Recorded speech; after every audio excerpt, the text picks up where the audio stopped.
Yeah. Hi, everyone. I'm sorry about that. My name is Stefan Pinoche. I'm a vascular surgeon based at Hollywood. Thanks, Riel, for the opportunity to speak. And again, my apologies for technical issues. I thought we had it all down pat.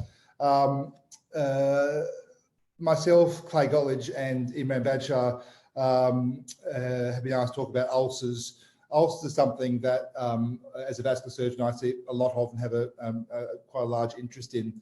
Unfortunately, a lot of the ulcers we see in the community are chronic ulcers that really don't need to be.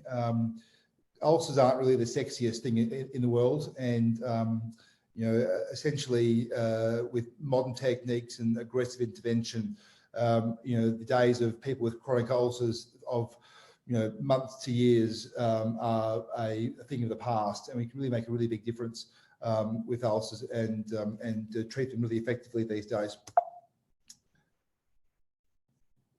The burden of ulcers in the community is really significant.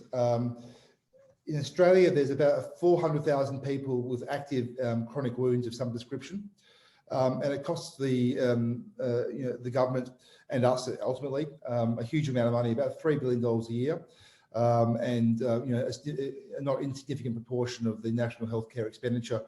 And for most patients, the intervention and treatment for ulcers is really straightforward. And the burden of chronic wounds doesn't come from their treatment, but it comes from their chronic lack of treatment and chronic lack of cure. And one of the bad things with ulcers is the significant impairment that it makes for people's lives. And also a lot of the costs for the day-to-day management of ulcers is borne by patients, which is really unfortunate. There's lots of causes of ulcers, but I tend to try and keep things as simple as possible. The majority of ulcers that we see are arterial, a venous, or a mix, and with the burden of diabetes increasing burden of neuropathic ulcers. The ulcers that are less of a concern are the traumatic ulcers or the infective ulcers, which settle down quite easily. Neoplastic ulcers and the rare autoimmune ones from rheumatoid and even more rare and fine print things are really rare. But the burden of ulcers from the common things are still very, very common in the community. Arterial disease is still a significant issue. The burden of arterial disease from smokers is less and less and less, but the burden of arterial disease from diabetics and whatnot are a significant problem, and have really replaced that burden of smokers. And venous disease is always seen as a bit of a cosmetic problem, and patients are often embarrassed to present to have their veins managed. But in reality, venous disease is probably a significant burden of cause. And these days, treatment of venous ulcers is super straightforward. I know these are a collection of horrible photos, but really these are photos that I'm sure a lot of you see not uncommonly, and I see quite regularly in my day-to-day practice. And a lot of these ulcers are very treatable in an early stage. These ulcers and these pictures are quite advanced ulcers, and really we'd like to get on top of these ulcers before they get to these points. Although we can remediate these, the treatment of these is more challenging, and the cure for these type of ulcers, a month or two earlier, is much simpler. In this picture up in the top left is a classical arterial ulcer. Painful punched out ulcers at the extremities, tips of toes, and pressure areas. A toe like that second toe there, which is, to put simply, a little fat sausage, by default has osteomyelitis until proven otherwise. We can spend a lot of time doing MRIs, bone scans, gallium scans, but in reality, that toe has osteomyelitis until proven otherwise, and potentially is an unsalvageable toe. That sounds horrible, but at the end of the day, that may be the best option for this patient to save months and months and years of wound care. This ulcer in the top right is a classical venous ulcer. There's venous pigmentation, there'll be prominent varicose veins, and a very classical medial malleolar ulcer. Unfortunately, people think, these horrible chronic venous ulcers are rare, but they're not. They're something that we see very, very commonly. And unfortunately, venous disease is not two ends of a spectrum. There's not a cosmetic end, and there's not an ulcer end. Veins are a continual spectrum, and patients will slide down that spectrum with time. So I think venous disease is something that we all underestimate and really shouldn't. Then there are these horrible neuropathic ulcers. There's ulcers to pressure areas on the first metatarsal phalangeal joint, metatarsal heads, and the one ulcer that I, to this day, am almost most concerned about, given the difficulty in treatment, are these heel ulcers, the pressure-related heel ulcers, which can occur in people with diabetes and other neuropathic complaints who are bed-bound or have had a period of hospitalisation. Calcaneal ulcers, ulcers that are very high risk, and there's not a lot of tissue between the outside world and the calcaneum, and the calcaneum does not cope well with infection. So any form of heel ulcer, this is a more advanced one with the dry air scar, but even a small heel ulcer needs to be taken seriously with aggressive early management, because it's a fine line between winning and less than satisfactory outcome. There's lots of barriers to wound care. It's expensive. It's time consuming. Dressings are expensive, for your practices and for patients. In the primary sector, there's really quite a lot. There's not a lot of evidence-based wound care, and there's poor incentives to invest in it. It's very time consuming for your nursing staff. It's time consuming for you. A lot of wounds are hard to assess, particularly the mixed ulcers are very hard to assess. In a busy practice, it's hard to really nut these things out. Like I said before, ulcers aren't very sexy. They're not I do a lot of the exciting aortic and carotid work, which is much more exciting than ulcer work. But in terms of benefit to patients, ulcer management is in terms of patient benefit for patients is the most significant. There's poor communication amongst groups, and often there's disparaging groups involved. They're managed by podiatrists, surgeons, general surgeons, vascular surgeons, plastic surgeons, orthopedic surgeons. And people really underestimate the significance and the burden on the community that these ulcers provide. Essentially, this slide is really my take-home message from the whole talk.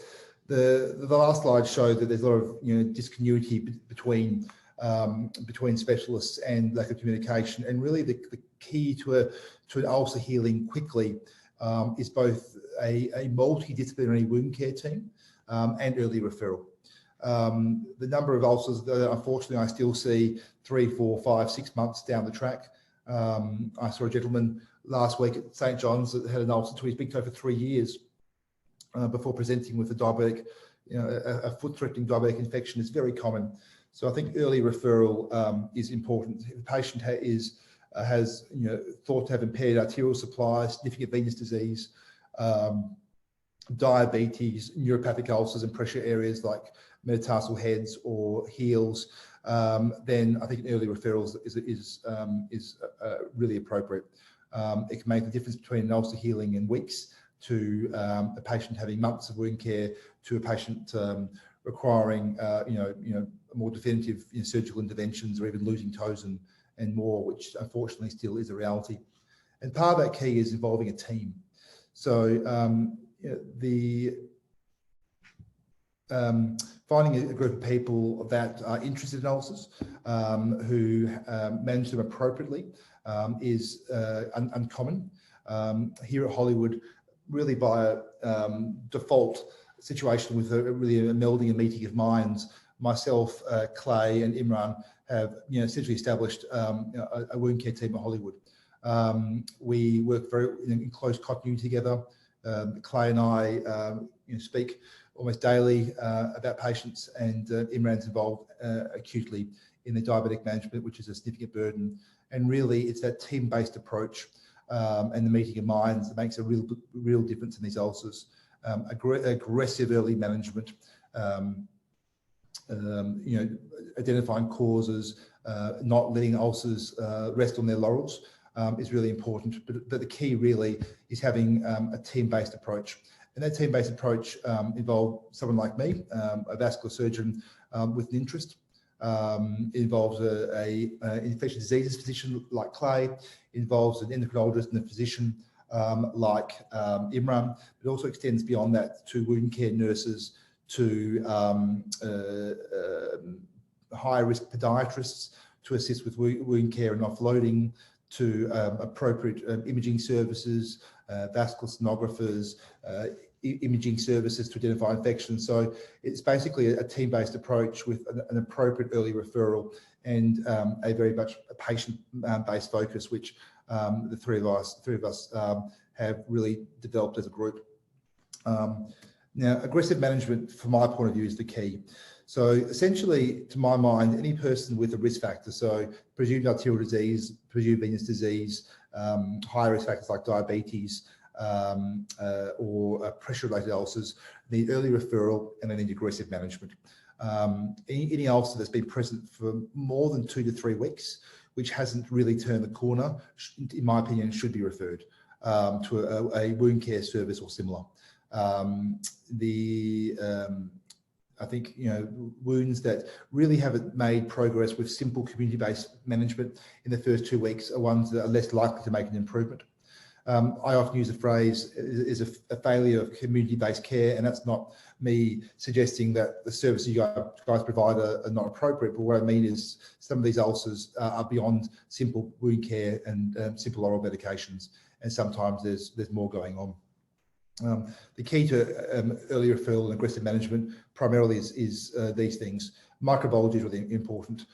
Wound swabs are useful, but often these chronic wounds have a layer of slough on the surface. So what you're getting really is a misrepresentation of the underlying infection.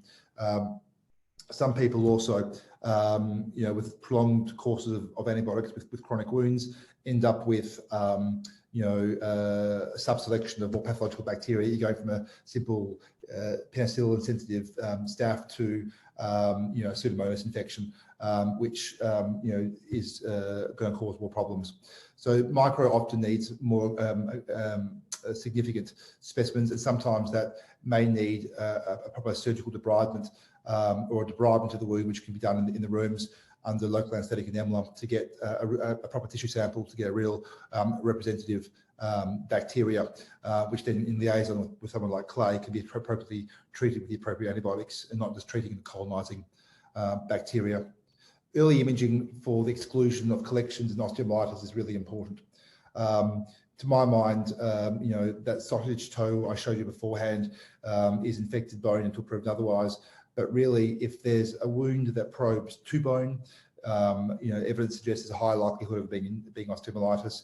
And early imaging, whether it be with an MRI or bone gallium type imaging, is really important, because if there's underlying osteomyelitis there, it really changes the paradigm of the person's management. Debridement is really important. So I think a lot of chronic wounds are just managed with dressings, and dressings do a great job, but dressings by themselves are not enough. The wound care industry costs the community a fortune because there's so many whiz-bang brand new dressings that debride, do all these amazing things, but in reality we tend to keep our dressings very simple, and often in chronic wounds that do not turn the corner, physically you need to remove that layer of surface infection, surface slough, and get to a healthy base, which then allows the wound to heal and allows simple dressings to make the difference. As mentioned, that can be done in the office, but often it does need a surgical debridement under local anaesthetic and sedation to get a wound to a healthy base to allow a win. As part of that, involving podiatrists more often in the healing phase rather than the early phase is important, and not just your average community-based podiatrists who do a great job for maintaining the care of patients, but in these complicated patients, you often have to involve a high-risk podiatrist, which we offer here at Hollywood, to facilitate healing of these complicated ulcers, which is really, really difficult.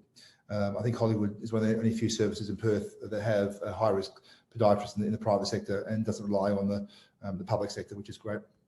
investigation is really important. So jumping in early, imaging arteries with ultrasound, imaging veins with ultrasound, assessing for diabetes and other causes is really important.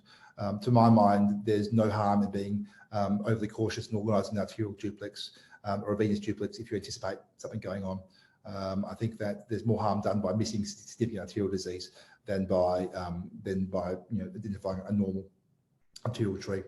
At the end of the day, from my perspective, the key is treating the cause, and that means getting blood supply down there so the wounds can heal, treating the veins so the chronic venous hypertension is cured, allowing wounds to heal, and also getting patients medically optimised. Treating their heart failure, treating their diabetes, getting their HbA1c under control, and doing all the medical things that are really important. And that's why, as you can see from this, description, that this is beyond your level of care, it's beyond my level of care, and that's why often a multidisciplinary team involving, a microbiologist, a general physician, an endocrinologist, a podiatrist, imaging services, wound care services, and a vascular surgeon makes a big difference. Properly managing wounds is beyond the level of care of a single person, hence the importance of a wound care team. The important things to realise as well is, as a vascular surgeon, most of our work these days is endovascular. In the old days, we do a bypass or two a week. I do a bypass every 2 to 3 months now. They're much rarer.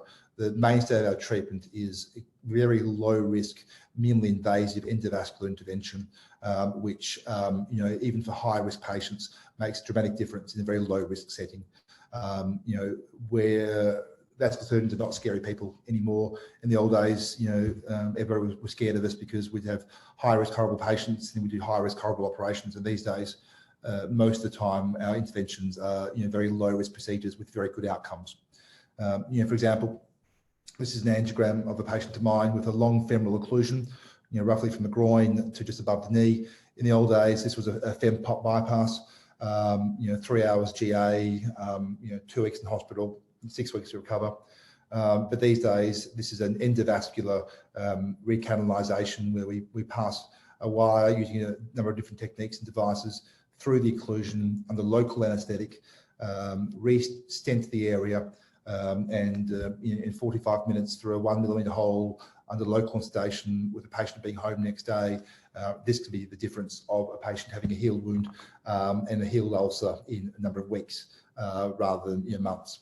We have access to really exciting endovascular technology, including devices like this thing here called an Outback, which allows us endovascularly to deploy a little needle inside arteries to allow us to recanalize and pop back into vessels. So this opens up the range of disease that we can treat from, very short occlusions to, essentially full length occlusions very, very simply in a very low risk fashion.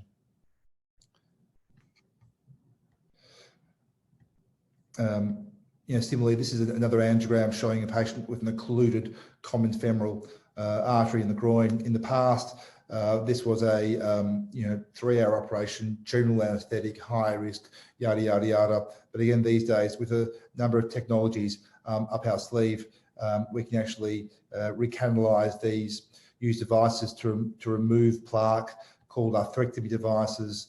We have devices that intravascularly use ultrasound technology to shockwave or to break down the plaque. And you can see this patient here again in a 45-minute low-risk procedure. We've recanalized a common femoral. So these days, the burden of arterial disease is still challenging and still of risk, but certainly much less risky than the past. The concepts of how we revascularize vessels have also changed. In the old days, we used to try and find any artery to revascularize, but these days, through the concept of angiosomes, we know what arteries perfuse what parts of the foot. So endovascularly, using very small wires, balloons and stents, I can actually target the artery that I need to heal, the heel ulcer, the toe ulcer. So we've gone from being very imprecise to being very precise in our treatment modality. So there's no point we're trying to revascularize an artery to the toe if we're trying to heal a heel ulcer. So we become much more aggressive in what we do. And this is shown by some of these pictures here. This is a below knee tibial artery. There really should be 3 arteries. This person, there's an occlusion just below the popliteal, and one ratty something, ratty posterior tibial. And here, using endovascular techniques, this patient's got 2.5 vessels back, which can make a huge difference. And we also can basically, people with heel ulcers and plantar ulcers, where there's a paucity of circulation to the foot, we can get wires all the way into the foot and do quite impressive angioplasties into the foot. We have amazing technologies in our stents and balloons known as drug-coated technology, which imparts different pharmaceutical agents into stents and into balloons. That means our durability and the robustness of our interventions is much longer. It reduces our risk of restenosis to less than 4% in 2 years, which is very, very low, and means the durability of our interventions is much better. This is a horrible gentleman with a horrible midfoot amputation from very severe diabetic infection to his foot. And in days gone by, this would be a below knee amputation. They're mid-tarsal bones and hind foot bones in view. And normally, in days gone by, that would be a foot losing situation. We now have, novel dressing techniques, which is shown in that second picture, which is called NovoSorb, which is a synthetic material which we secure to the wound. We let it to granulate for about 2 weeks. We peel off a layer which leaves a healthy wound bed, which we can skin graft. And the time frame between the first picture here and this last picture is about 5 weeks. And we've gone from a foot that's about to be amputated to a foot with the heel skin graft, and continues at 1 year to be fully healed. So the options up our sleeve are very significant. With venous disease, yes, we still do strip veins out. About half my venous disease are treated surgically, mainly because of health fund limitations. But more and more, we're treating veins percutaneously in the rooms under local anaesthetic. Patients walk in and walk out. The term lunchtime veins is something I hate to hear, but it's been described as lunchtime veins. And essentially, the devices we use are laser and radio frequency type devices. This is a picture of me doing some veins in the office. So this is the modern version of stripping. We're through a very small nick in the groin. We pass a microwave fibre up to the groin. You can see me there wiggling the fibre there, and the fibre's moving up in the patient's groin. And essentially how this device works is once it's all prepared, we turn the device on, and you can see the bubbles forming. This uses thermal radio frequency energy to heat up the vessel and heat seal it shut. And it's all done through a cut literally that big. Literally it's 45 minutes in the office, 1 day to 2 day recovery under local anaesthetic. It's certainly revolutionised how we treat veins, and certainly high risk veins. There's other things that we need to be aware of as well. Pelvic congestion syndrome is something that's not always directly related with ulcers, but any opportunity I have to talk about it, I will. It's basically a syndrome of varicose veins in the pelvis. It's commonly in multiparous women, but can happen in young women with no children as well.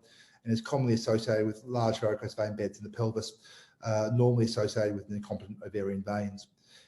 These patients often have a very long history of pelvic pain, pelvic aching, bloating, irritable bowel type symptoms, and also endometriosis type symptoms.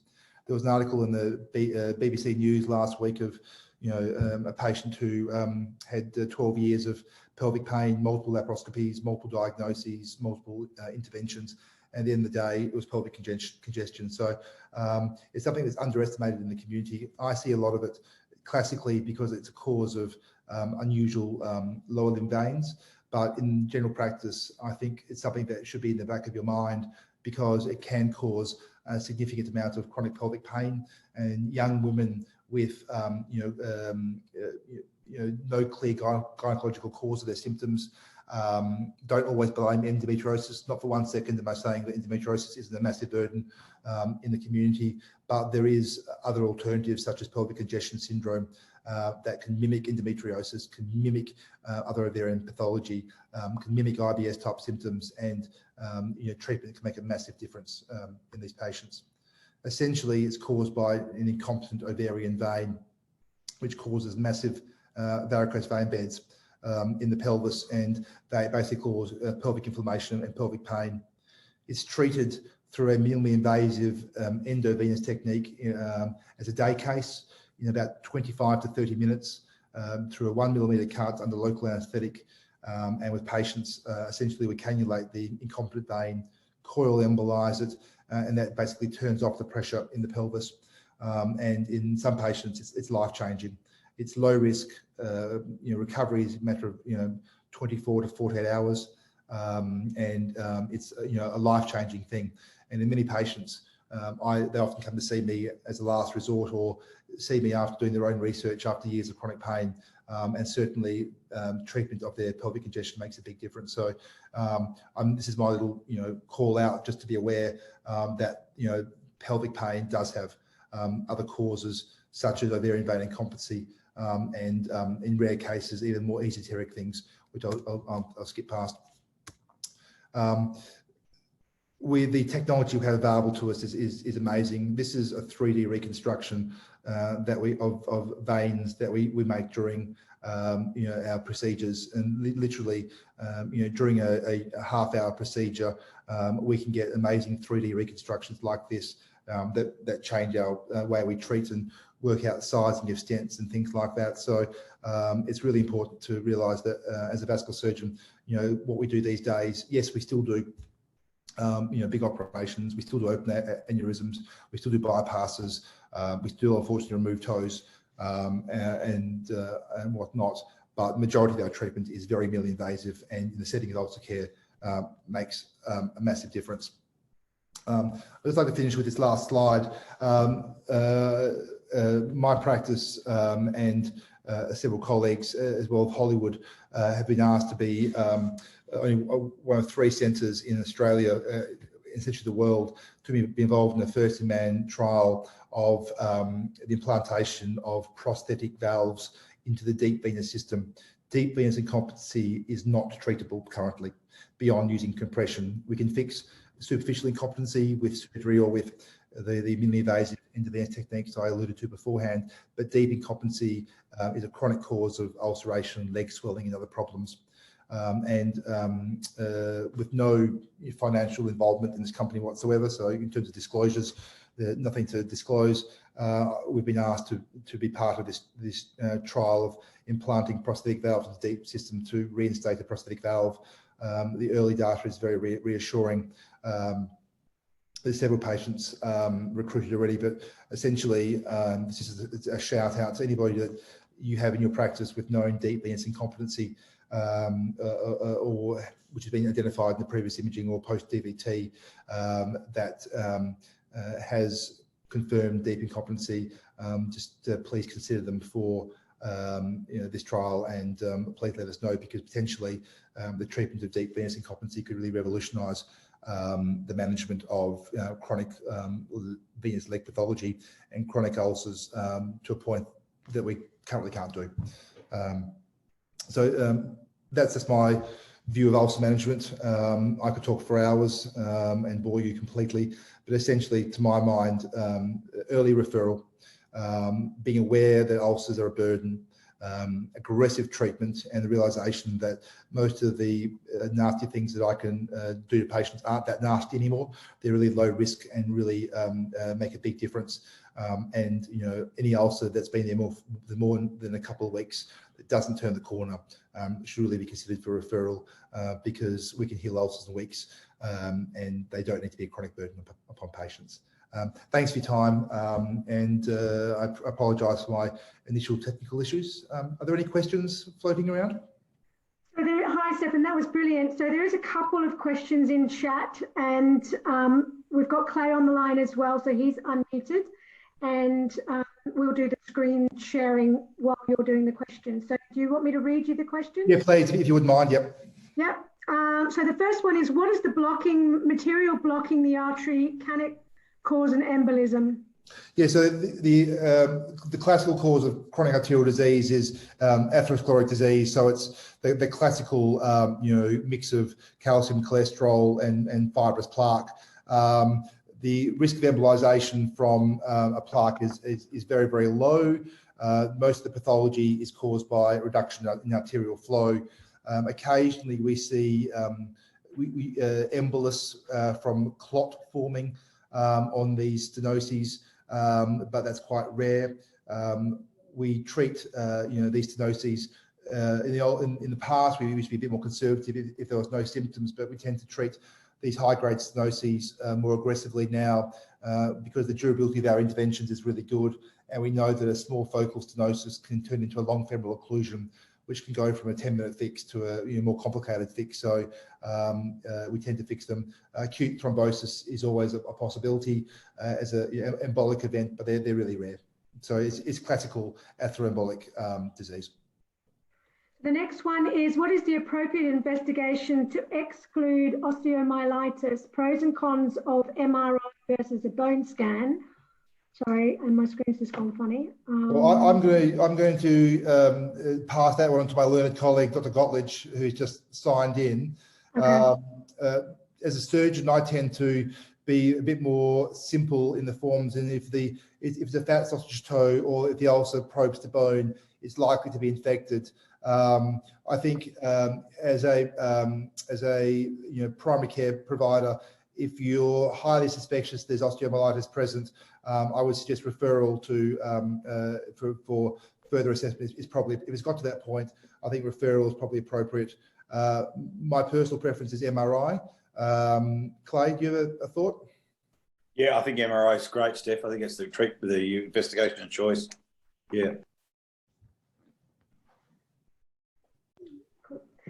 So we're just waiting for you to put your presentation up there, and I'll just ask the next. That's good. We've got you, and I'll just grab those. There's a couple of more questions. Yep. Dr. Pinoche. That was that one. So after endovascular stents, what antiplatelet agents are needed? We tend to use aspirin and clopidogrel,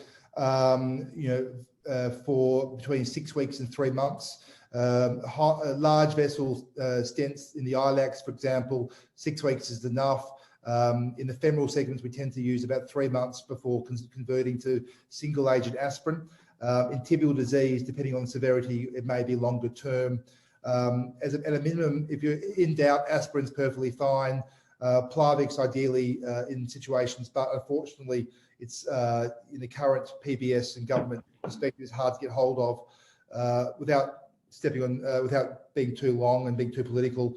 All the evidence for benefit of the use of clopidogrel in vascular disease in all the early trials was based upon vascular patients, not cardiac patients. The only group we can get clopidogrel for is cardiac patients and not vascular patients. So I unfortunately tend to prescribe a reasonable amount of clopidogrel because we need to in our patients. But at the end of the day, early post-treatment, dual antiplatelets for about 3 months. Long-term use is quite rare unless it needs to be specified. There's no need for the 12-month use like after coronary intervention. Okay. There's another question. The role of Xarelto, low dose, and aspirin in PAD. Yeah, so it's interesting. There's been one trial particularly recently that shows that low dose Xarelto in arterial disease has some advantages. I'm not completely sold on the idea yet. In my practice, we tend to stick to the antiplatelet therapy. Most of our evidence is extrapolated from the cardiac set, and that seems to impart the most benefit.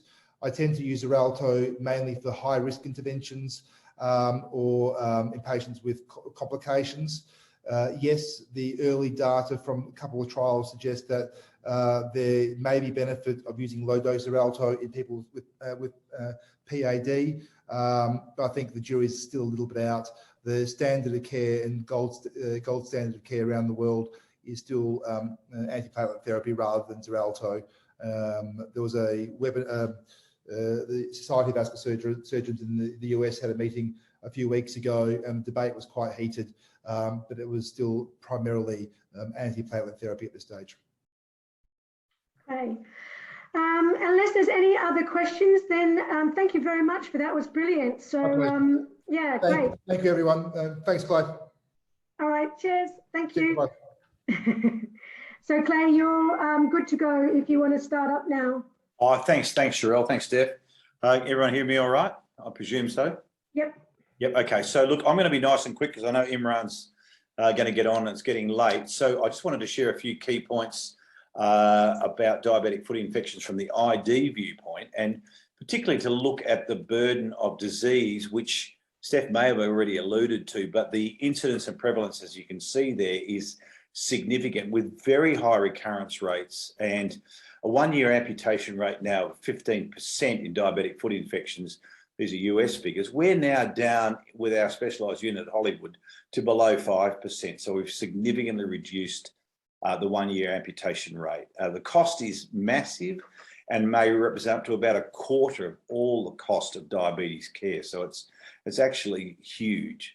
Why do they get infected? Numerous reasons: neuropathy, peripheral vascular disease you've heard about, poor control, Charcot's, and the lifetime risk of infection may even be higher than I've got on my slide, maybe up to 50%, and represents about a quarter of all hospital stays for diabetes. And we're looking at our infectious diseases consults now. About 20% of all our infectious diseases consults are related to infection in the limbs and diabetic foot infection, and also has a lot of psychological effects as well. And the appearances can be gross and can be very, very severe, as you can see here. One of the things that we always struggle with a little bit, even as people who have been doing this for 30 years, is this infection or is this Charcot's?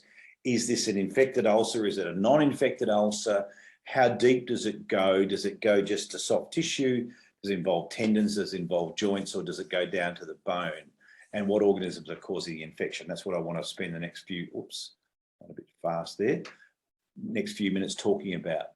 But one of the things, and I'm sure that Stefan's already alluded to this, is any management of diabetic lower limb infection needs to be comprehensive and it needs to be multidisciplinary. So we need to really get into this with a multidisciplinary foot and ulcer team, and that's vascular surgeons, infectious diseases, the laboratory, obviously, endocrinologists, foot surgeons as well, and podiatrists. So unless you're using a multidisciplinary team, you're going to fail a lot of the time.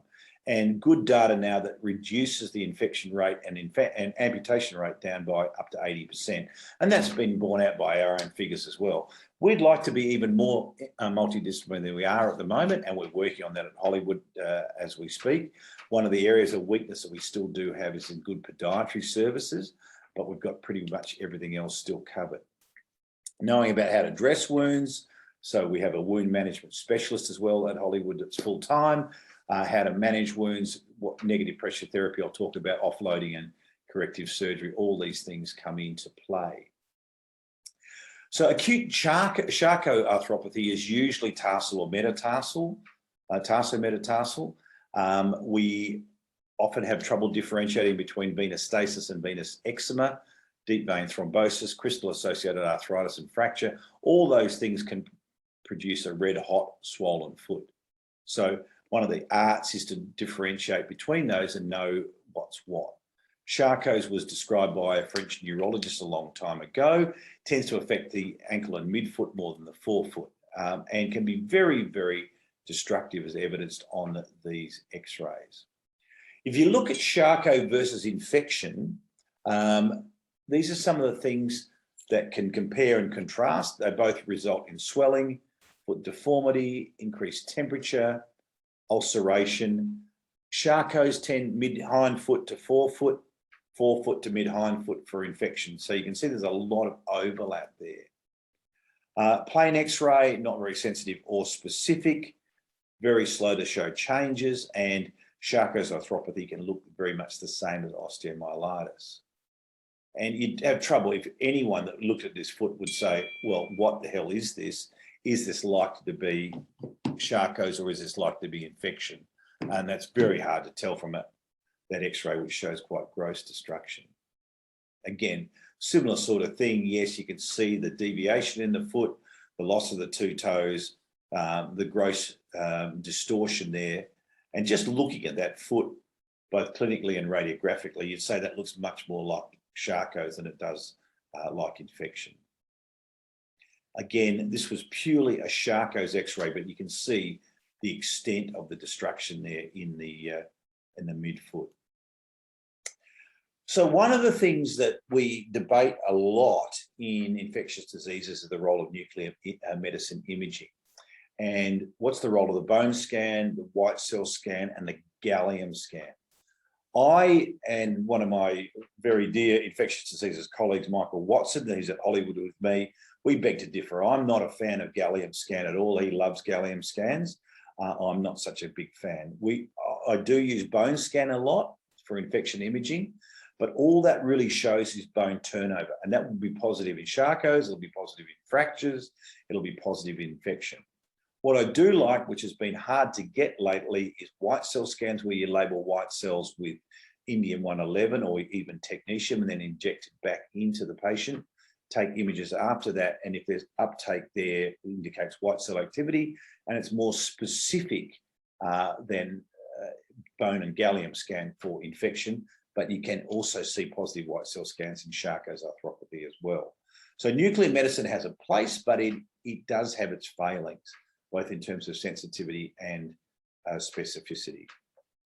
So a bone scan and a white cell scan showing very intense uptake, as you can see here, the indium, and combining that with CT SPECT, where you're using a CT with a gamma camera combined together, can give us really neat looking pictures. So you can see here this nice CT SPECT view here showing quite florid calcaneal osteomyelitis there. And this is just an example of calcaneal osteomyelitis. That's my shoe there, nicely polished. And in this sort of situation, this is heart sink material for us. It's one of the worst things in infectious diseases to treat. Calcaneal osteomyelitis very frequently results in lower limb amputation. So unless we can get Stefan and his vascular colleagues to really revascularize, particularly the posterior tibial artery, to get blood flow down there, and with good debridement, the calcaneum, if that's infected with a poor blood supply, that is a disaster. The operation of removing the calcaneum, what's called a calcanectomy, frequently results in Achilles tendon failure as well, and requirement for BKA. White cell with CT SPECT just shows, this is showing nicely here, just infection in the soft tissues with no evidence of bony involvement there in those coronal views.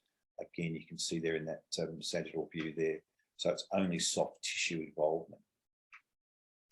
As Stefan just talked about before, as I came in on the end of the talk, MRI is very good. We do use MRI a lot more now than nuclear medicine as our primary imaging modality, where patients can tolerate or be safe for MRI. Very good for soft tissues, very good for bone, very sensitive for osteomyelitis early on, but again does struggle a little bit to differentiate Charcot's from osteomyelitis. Here in this image, you can see first metatarsal head osteomyelitis with an adjacent soft tissue abscess.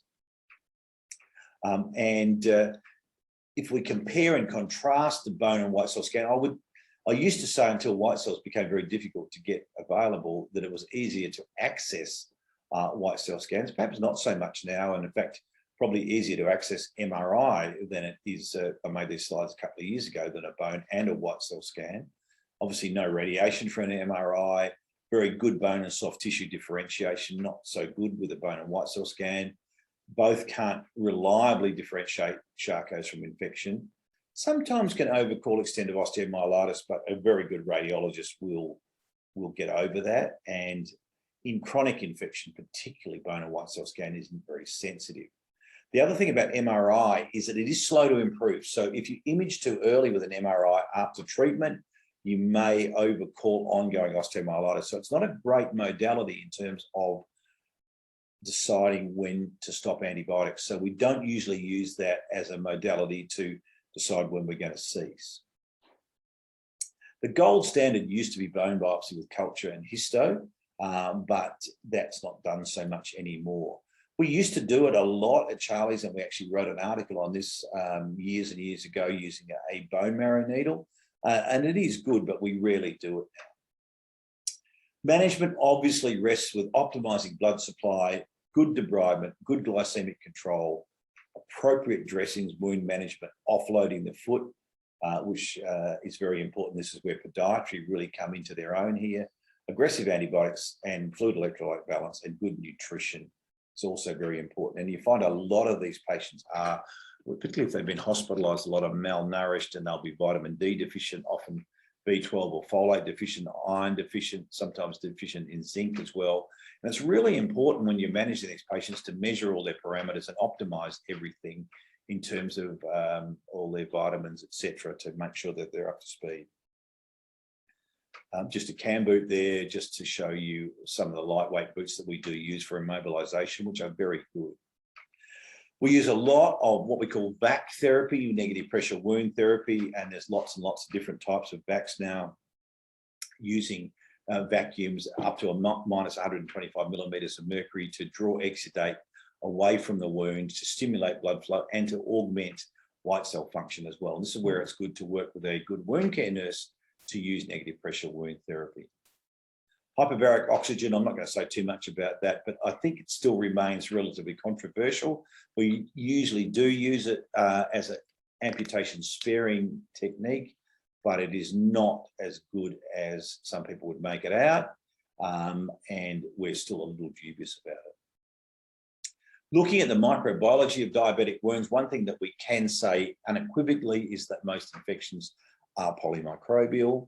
We usually see anywhere between about 3 to about 6 different species of organisms in our studies.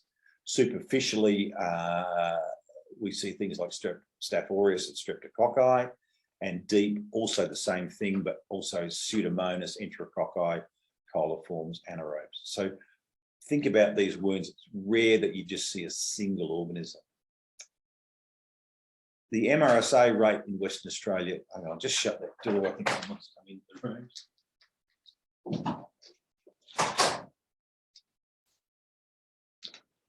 Sorry about that. The MRSA rate in Western Australia is pretty stable at around 10 to 15%. We're seeing more resistance in Pseudomonas as well. Cipro up to about 15%, TAS close to that as well, GENT about 10 to 15%.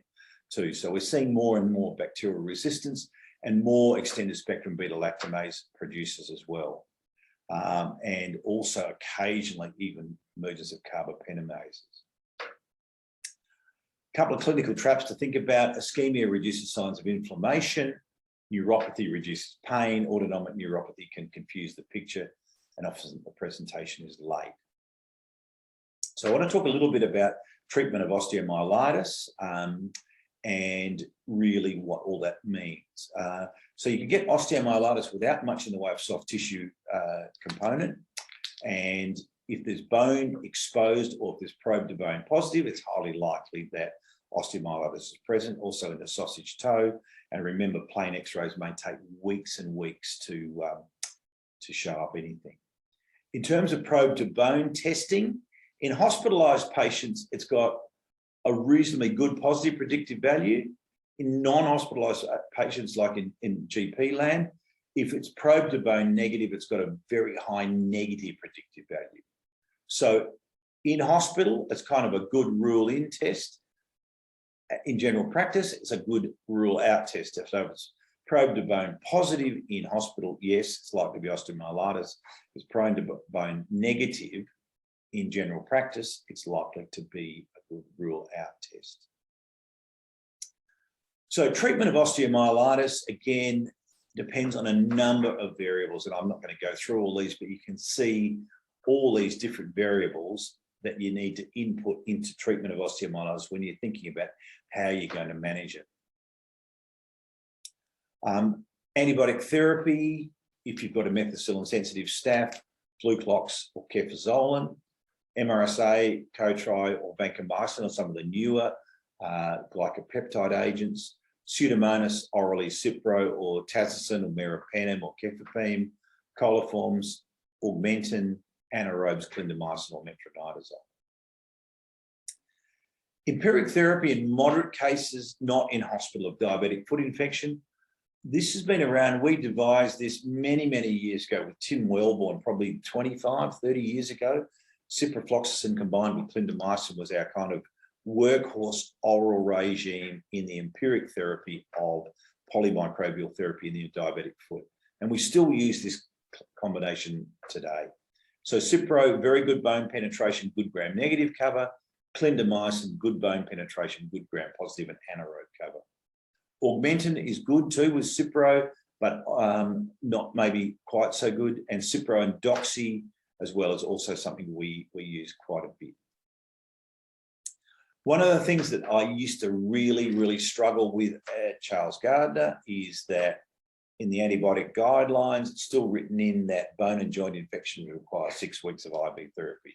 That is not the case, and the majority of them can be managed with a significantly lower IV component, maybe as little as even 2 weeks of IV therapy. But still, over 3/4 of patients in WA teaching hospitals, this is an audit that my registrar did last year from Charlie's, still getting 6 weeks of IV almost robotically. But 2 weeks of IV followed by 4 weeks of highly orally bioavailable agents, it's just as good, provided you know what the organism is and you've got a compliant patient.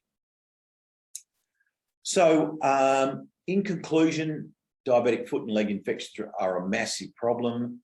You need to have a good podiatrist, you need to have a good endocrinologist, you need to have a good offloading, and early referral to a multidisciplinary team if you've got a problem case is really good as well and very essential. So I know I whipped through that very quickly. Sherelle, I don't know if there's time for any questions before Imran comes on. Is there any time for a couple? Yeah, there's a couple of questions in chat already. So so there's one that says, what aspect, what spec CT for suspicious foot okay to bulk bill via GP referral? I'm not sure if I'm reading that right. So is it okay to bulk bill a spec CT? Yeah. Yes. It depends on the practice. Most nuclear medicine practices now will bulk bill for these services. So in the time of COVID, you'll find that most of them will be bulk billed, or there might only be a gap of about $200. So I know SKG here are bulk billing. So yeah, but I can't speak for PRC or Envision, but most of them are bulk billed. Okay. Any other questions coming through for Dr. Golledge? Oh yeah, here's one. Can you see chat, or do you want me to read it out? Hang on, I'll get on to chat. And Dr. Bradshaw, if you want to kick Clay's presentation off and put yours up, that would be good. So it's got, how does one sort out if a positive pseudomonas staph swab from an ulcer in general practice is a commensal or requires intensive IV antibiotics, especially if clinically it is just a non-healing ulcer with no cellulitis? Yeah, so good question. So sorting out what's colonisation and what is true infection is a clinical decision. So any ulcer, anywhere there's a break in the skin will result in bacterial colonisation. So is there any surrounding cellulitis? Is there much discharge? Is the patient systemically unwell? Is the CRP and ESR elevated? All those things, put all those things into the melting pot. But just because you swab a wound and you grow bacteria, they're all going to be colonised with something.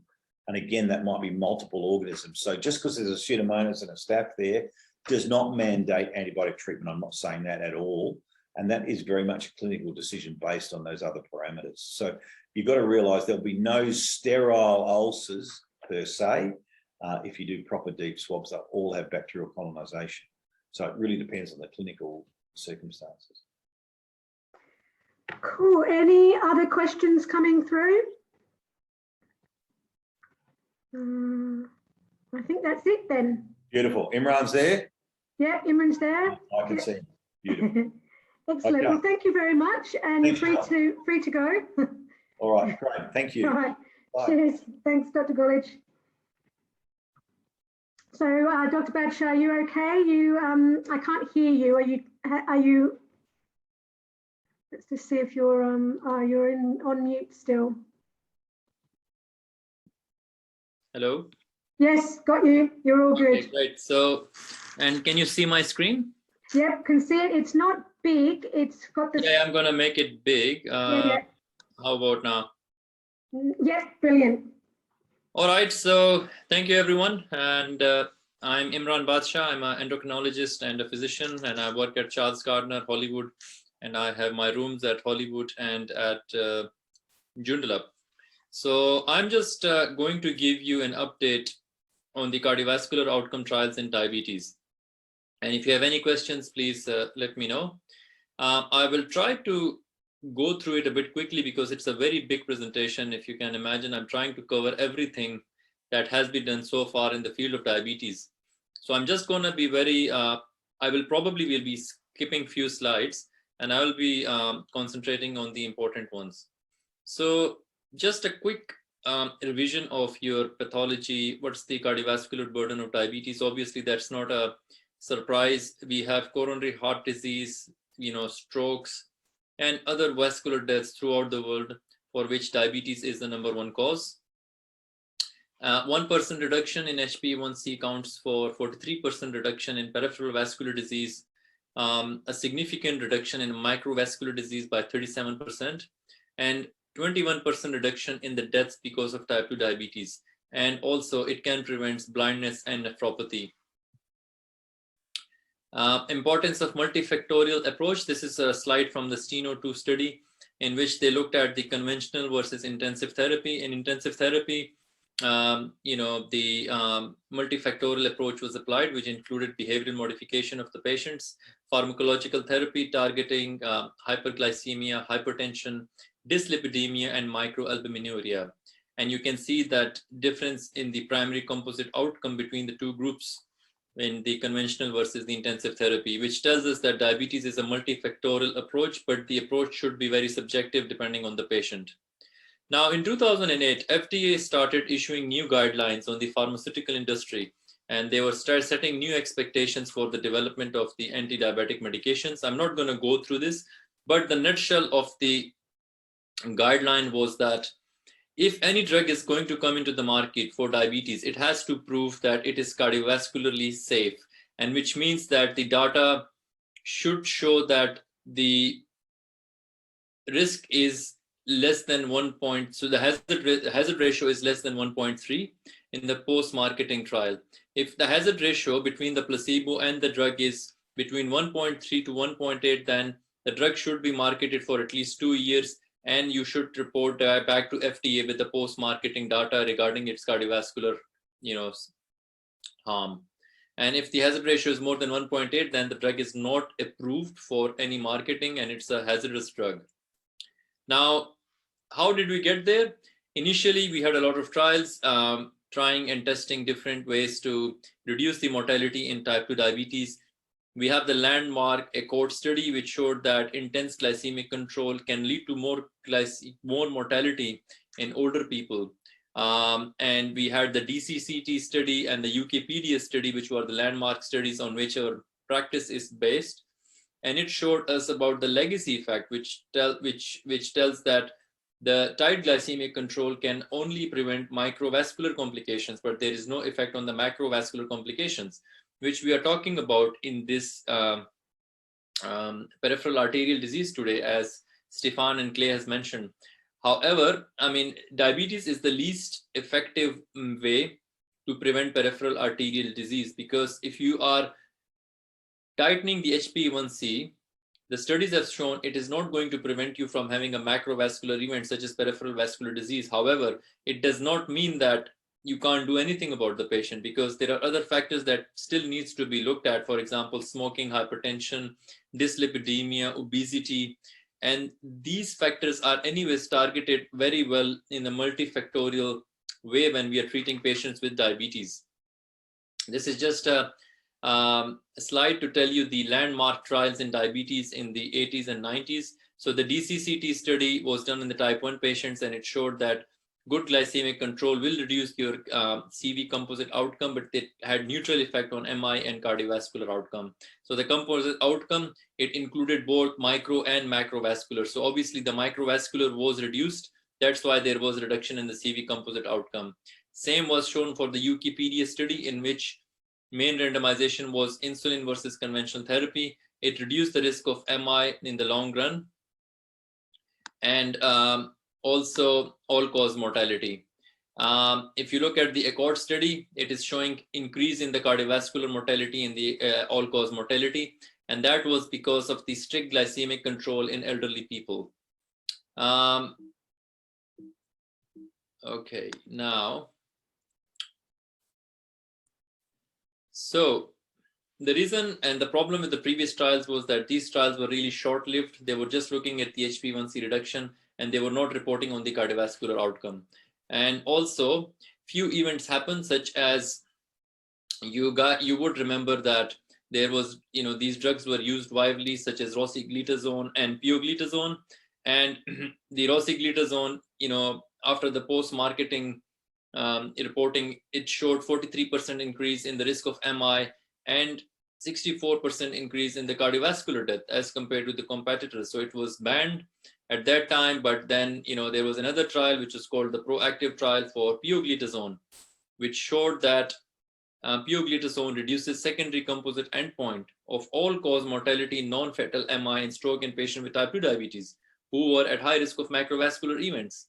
So pioglitazone was a much better drug, but we never got to use it because of the family of the drugs. They had this stigmata of having cardiovascular safety issues, which in the retrospect, in the post hoc analysis, did not confirm that earlier finding of the FDA.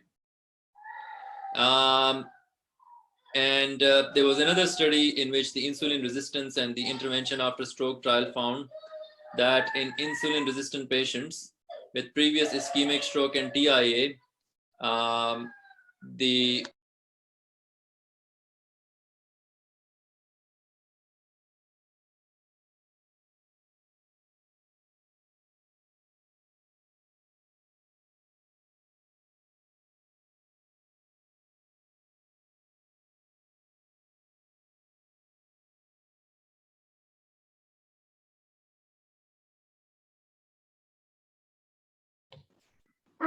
Dr. Batcher, I don't think there's any sound.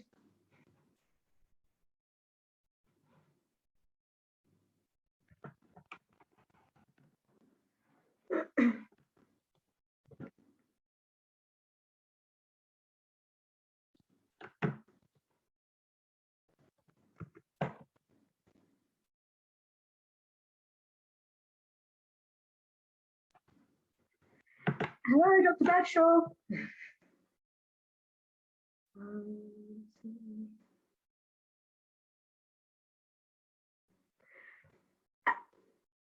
It's just, yeah, no, neither have I. So I'm not sure. Let me just. Okay, I'll unmute you. Hold on. I went away for a couple of minutes. How's that? Try again. Can you hear me now? Yep. All right. Yeah, sorry about the glitch. I don't know what happened. Okay, so most of the trials were designed as phase 4 driven events, and we are looking at the major adverse cardiovascular events in these trials, looking at the cardiovascular death, non-fatal MI, and non-fatal stroke. Now I'm going to jump onto these trials directly before we lose any time, and I'm going to tell you what the trials have been done so far. So DPP-4s, 5 trials have been done on the DPP-4s, and we have around 50,000 patients tested on the DPP-4s. What it tells us that DPP-4s are pretty safe medications without any suggestion of cardiovascular adverse events, but at the same time, there is no cardiovascular benefit. TCOS was the study with sitagliptin, which had patients in which primary composite outcome was looked at along with the secondary composite outcomes. The drug was non-inferior to the placebo for the cardiovascular events, and there was no difference between sitagliptin and the placebo in terms of adverse events from the cardiovascular point of view. So it is a pretty benign drug. You can see on this, as with all DPP-4s, the incidence of acute pancreatitis is higher as compared to placebo. And when you look at the primary and secondary composite outcomes, there is not much benefit because it is staying at almost at 1 or probably less than 1. So it's not clinically significant. The other trial was done on the allogliptin, which is another DPP-4. We don't use it much here in Australia. And again, it did not show any cardiovascular benefit. We look at the p-value, which is 0.32, and the hazard ratio was 0.96. So statistically insignificant cardiovascular outcome, which means that the drug was safe to be used, but there was no benefit in terms of cardiovascular mortality. SAVOR-TIMI was the drug trial run on saxagliptin, and this was quite a famous trial because it showed that there was some mortality associated with saxagliptin in terms of the secondary composite outcome. And when we looked at it, it showed that the hospitalization for unstable angina went up, heart failure incidences went up, and the risk of ischemic stroke went up. But apart from the heart failure, the other two findings were not significant. And when we looked deeper into it, we looked at, as compared to placebo, patients who have a poor GFR or a prior history of heart failure, they are more prone to have these events with saxagliptin. So we need to be very careful when we put these patients on saxagliptin. We can look at here that risk of hospitalization with saxagliptin versus placebo. So if your GFR is less than 60, you are 1.5 times more to be hospitalized with heart failure. Same for heart failure history. If there are no heart failure risk factors, you can see that between the two, there is not much difference, 1.4 and 1.7. So if any of our patients on saxagliptin, we need to make sure that their GFR is fine and they don't have a history of heart failure because they are not the right candidates. Carmelina study is another trial which is going on, and it is not reported yet. It will tell us about the cardiovascular and renal microvascular outcome with linagliptin in patients with type 2 diabetes. And it is also, doing a head-to-head trial of linagliptin with sulfonylureas. We know about linagliptin that it's a very safe drug. That's the only DPP-4 you can use is any kind of renal dysfunction. Coming to SGLT2 inhibitors, it has been tested in 9 trials over around 62,000 patients. The 2 trials I'm going to talk about are EMPA-REG and the CANVAS program. I will emphasize on the EMPA-REG because we use empagliflozin a lot in Australia, and CANVAS program is about canagliflozin, which we do not use in Australia. EMPA-REG trial, it was a secondary prevention trial, and it had almost 60 to 65% of patients who already had established cardiovascular disease. And it showed that in patients who had established cardiovascular disease, the reduction in the cardiovascular outcome was quite significantly reduced with the p-value of 0.04. And the hospitalization due to heart failure, death due to heart failure, and the renal outcomes, everything was improved. We can see from this slide that everything is on the left of the line. So you can see that CV death, hospitalization due to heart failure, MI, and composite endpoint, all of them are favoring that the drug was pretty safe and actually superior to the placebo in terms of the outcomes. Microvascular outcomes were also very good when you look at the renal outcomes. So it increased your time towards having worsened nephropathy or time towards dialysis. So it is a very good drug if you want to preserve renal function. You can see that patient percentage while being on the empagliflozin, only 12.7% developed worsening nephropathy as compared to 19% of placebo. And only, 11% patients progressed to macroalbuminuria during the trial time, as compared to 16% of the patient on placebo. That is after 3 years treatment of empagliflozin. And the other important thing is that when you start these drugs, you see that the two lines between the placebo and the empagliflozin separate quite early in the treatment, and it keeps on widening off, which means that more exposure, the more benefit in terms of reducing the cardiovascular death with empagliflozin. And the same, that's just the repetition. So there is not much difference between the two doses, which is the 10 and the 25 milligram. The only benefit you get from the 25 milligram is renal protection, not the HbA1c reduction. All-cause mortality is reduced by 32% in 2 years with empagliflozin, and hospitalization due to heart failure is reduced by up to 35%. Now, this data is similar to the recent data for the DAPA heart study, and also dapagliflozin recently. I haven't added those in my slides, but dapagliflozin was recently reported similar benefits in terms of heart failure, but it wasn't successful to show reduction in the composite endpoint. But there is a good strong data for dapagliflozin in reduction of heart failure and hospitalization due to heart failure, and also the renal outcomes are also much better with dapagliflozin. I'm not going to talk about canagliflozin because this drug we're not using lixisenatide and canagliflozin here in Australia.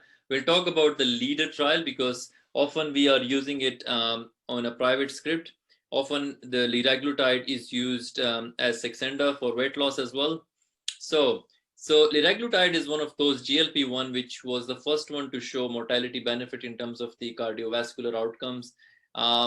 It was a study in which almost 8,000 people were studied, half and half on liraglutide and half on placebo. And significant lower rates of all-cause mortalities were found with liraglutide. You can see that the primary composite endpoint after a median follow-up of 3.5 years was reduced in terms of CV death from any cause, and also nephropathy and fatal, non-fatal MI. Adverse events most common were gastrointestinal, and the risk of having pancreatitis or pancreatic or medullary cancer of the thyroid is pretty low. Exenatide, which was the first one that we used as Bydureon in Australia, it was a good drug to start with. I mean, it didn't show any benefit in the composite outcome. So Bydureon or exenatide, it was a pretty safe drug to start with. It had initially, acceptable effect on the weight loss, but it is not a superior drug as compared to the newer GLP-1s that we are seeing. Sustain 6 is a study in which we looked at the semaglutide in subjects with type 2 diabetes. It was quite a big trial, included 3,000 patients, 1,500 randomizations between the semaglutide and the placebo. And they were looking primarily at the composite primary outcome of cardiovascular death, non-fatal MI, and non-fatal stroke. What they found was that semaglutide was quite superior to placebo in reducing your primary composite endpoint. And the main, benefit that you are getting here is basically from the stroke. You can see that non-fatal stroke is much better, much lower as compared to the other events. For example, you will see CV death is sitting on the hazard ratio of 1, or the cardiovascular or death from any causes also sitting at neutral. So the main benefit that you get from GLP-1s is from reduction in stroke. The main benefit that you get from the SGLT2s is the renal benefit and the heart failure benefit. There is another study in which they looked at comparing insulin degludec with insulin glargine in patients with type 2 diabetes at risk of cardiovascular events. The inclusion criteria was age above 50 with CV disease or renal disease, and they randomized patient between degludec and glargine. And again, the primary and secondary endpoint were similar. So we looked at that the clinical outcomes favor degludec, which was safe in terms of cardiovascular mortality benefit, and as compared to the insulin glargine. So this is the only trial which was done in terms of the insulin. and the events of hypoglycemia were much reduced as compared to the insulin glargine with the new insulin degludec. Rewind study in which we looked at the dulaglutide, which is the Trulicity, which mean, and the question was then established or newly detected type 2 diabetes who have additional cardiovascular risk factors, what will the addition of a GLP-1 analog like deglutec will do in terms of the safety outcomes, and we'll see if there is any benefit in terms of cardiovascular mortality. That was the inclusion criteria, which we don't need to go through. And primary and secondary outcome were almost a secondary composite, goalposts were the same. This is, so the patients who had prior cardiovascular disease were only 30%.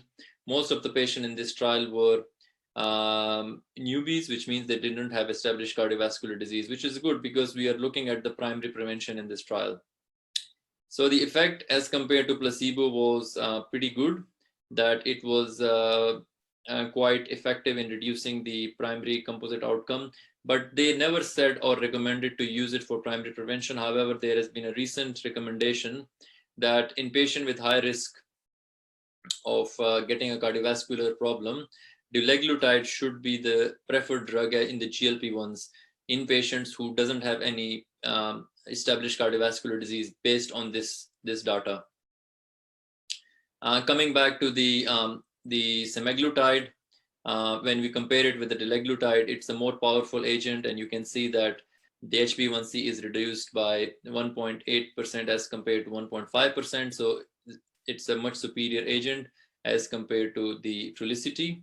But what I do is that I try to keep Trulicity for patients who do not have any established cardiovascular disease, and Ozempic or the semaglutide, I keep it for patients who have established cardiovascular disease based on these findings that I'm just projecting here on these trials.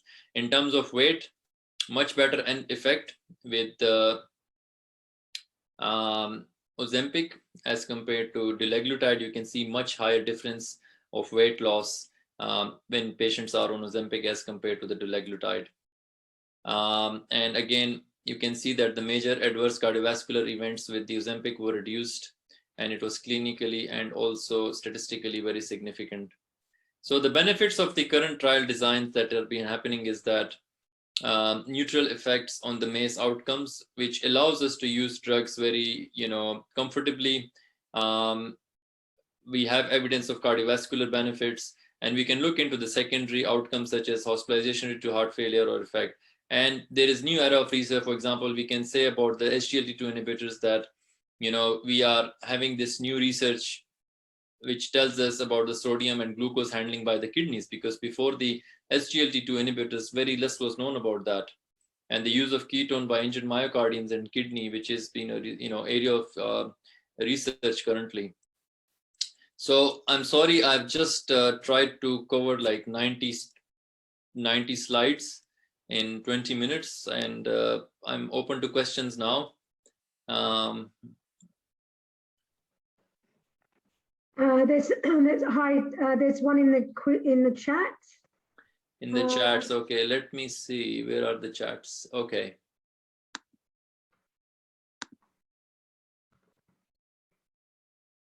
Okay. So the first question is, how do the SGLT2 have a favorable heart failure benefit directly on heart or via renal effect?